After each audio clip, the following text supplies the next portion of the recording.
તો આ તો આપણો પૂરીનો વિડીયો, અને પૂરીનો વિડીયોમાં જુઓ દહીં છે, લીલી ચટણી છે અને દાળ છે, અને આ આપણે પૂરી છે. તમે જુઓ, જો એકદમ અંદરથી સોફ્ટ હોય ને બહારથી આમ એકદમ ક્રિસ્પી, અને ખાવાની પણ તમને આમાં દહીં સાથે, ચટણી સાથે તમને જે અનુકૂળ આવે ને એ તમે ખાવાની બહુ મજા આવે. જો આ રીતે, જો આ રીતે આ છે ને, જો એકદમ ટેસ્ટી અને મસ્ત બને છે. ખાવાની પણ ઓર મજા આવે છે.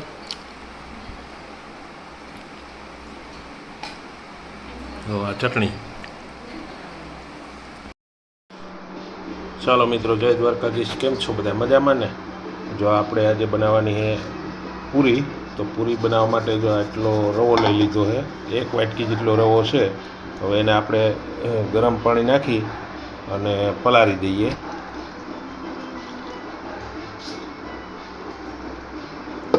એને પલાળી અને મિક્સ કરી અને થોડી વાર માટે એને ઢાંકી દઈએ.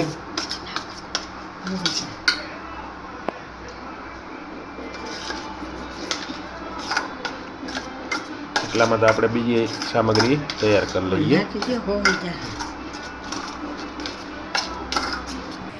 જો હવે આપણે એમાં બટેટું સુધારીને એક નાખી દીધું છે, અને હવે આમાં ઘઉંનો લોટ થોડોક એડ કરવાનો છે. આપણે ઘઉંનો લોટ એડ કરી અને પછી એમાં મસાલા બધા એડ કરશું. તો આ બટેટાને સુધારીને એનું પાણી છે ને ધોઈ અને કાઢી નાખ્યું, એટલે એનો સાર બધો છે ને નીકળી જાય. તો તમારા લોટમાં છે ને પાણી ન મૂકે, વ્યવસ્થિત રીતે છે ને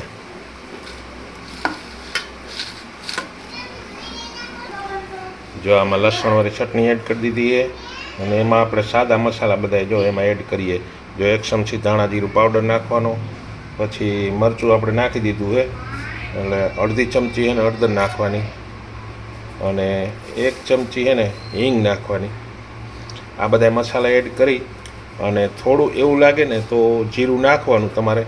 આપણે છે ને આખું જીરું છે તો આખું જીરું 1 ચમચી નાખી દેવાનું. 1 ચમચી આખું જીરું નાખી અને પછી આપણે લોટ એને વ્યવસ્થિત રીતે બાંધી લઈએ. જો હવે આપણે ઘઉંનો લોટ એડ કરી દીધો છે, અને હવે લોટ આપણે બાંધવાનો છે. જો લોટ હવે બાંધી લઈએ.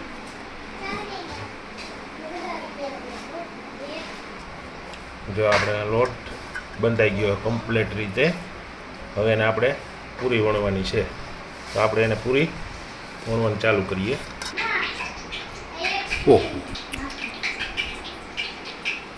જો આ રીતે પૂરી બનાવવાની. જો આટલી જાડી રાખવાની અને આ રીતે બનાવવાની. જો આ રીતે બને, વાટકો મારી દેવાનો, પછી આને કાઢી નાખવાનું. એટલે આ થઈ ગઈ આપણી પૂરી તૈયાર. અને જો એટલી જાડી રાખવાની. હવે એને આપણે છે ને તરવા માટે આપણે તેલ મૂકી દઈએ. તો એને આપણે તરવા માટે તેલ મૂકી દીધું છે, અને તેલ આવી જાય એટલે આપણે તરવાનું ચાલુ કરીએ. અને બહુ તેલ નહીં આવવા દેવાનું, કેમ કે લાલ થઈ જાય. લાલ ન થવા દેવાય, એટલું તેલ ગરમ થવા દેવાનું.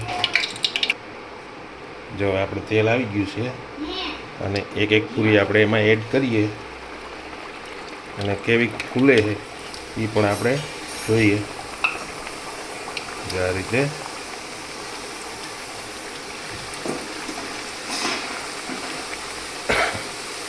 આ રીતે પૂરી એડ કરી છે. આમાં ફૂલશે કે નહીં ફૂલે એ બહુ ખબર નથી મને, પણ પૂરી 1 નંબર બનશે.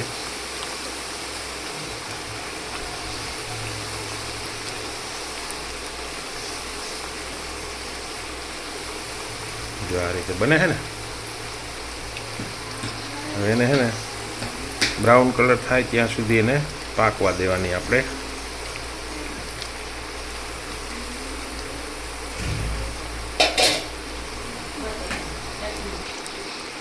જો આ છે આપણે પૂરી. જો 1 નંબર બને છે ને, ઉપસી ને બધી કમ્પ્લીટ થઈ જાય છે. જો અને આમ બ્રાઉન કલર થાય ને પછી આને આપણે કાઢી લેવાની, ત્યાં સુધી એને પાકવા દેવાની.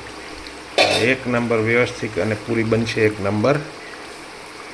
તો આ વિડીયોમાં બન્યા રહેજો. જે આ રીતે બને છે જો આપણે પૂરી છે ને ફૂલીને દડા જેવી થઈ ગઈ છે, મસ્ત. તો હવે આપણે આ પૂરી છે ને પાકીને એકદમ કમ્પ્લીટ થઈ ગઈ છે. જો આ બધું બ્રાઉન કલર થઈને પાકી ગઈ છે. તો હવે આપણે આ છે ને ઉતારી લઈએ અને ગેસની ફ્લેમ આપણે બંધ કરી દઈએ. આપણી પૂરી થઈ ગઈ છે કમ્પ્લીટ. જો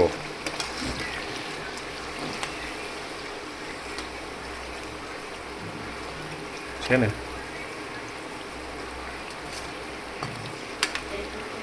એકદમ કમ્પ્લીટ થઈને પાકીને કમ્પ્લીટ થઈ ગઈ છે.